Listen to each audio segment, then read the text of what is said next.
श्रावण महिन्यात स्वप्नात महादेव येतात, नेमका अर्थ काय? श्रावण महिन्याची अनेक जण आतुरतेने वाट पाहतात. हा महिना भगवान महादेवाला फार प्रिय असतो. या महिन्यात भगवान शिव तसेच पार्वती देवी यांची पूजा केली जाते. श्रावणाची सुरुवात 11 जुलै रोजी होईल, तर हा महिना 9 ऑगस्ट रोजी संपेल. या काळात भगवान महादेवाविषयी काही स्वप्न वेगवेगळे संकेत देत असल्याचे बोलले जाते. तुमच्या स्वप्नात भगवान शिव हसताना दिसले तर त्याला शुभ मानले जाते.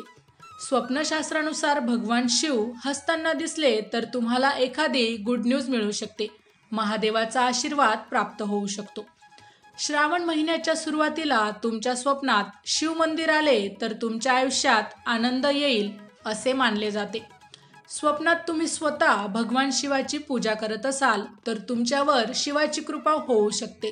तुमची रखडलेली कामे पूर्ण होण्याची शक्यता असते. माहिती आवडली असेल तर अवश्य शेअर करा. अशाच प्रकारची नवनवीन अध्यात्मविषयक माहिती मिळवण्यासाठी आमच्या लाईव्ह प्रेडिक्टर या यूट्यूब चॅनलला अवश्य सबस्क्राईब करा. धन्यवाद.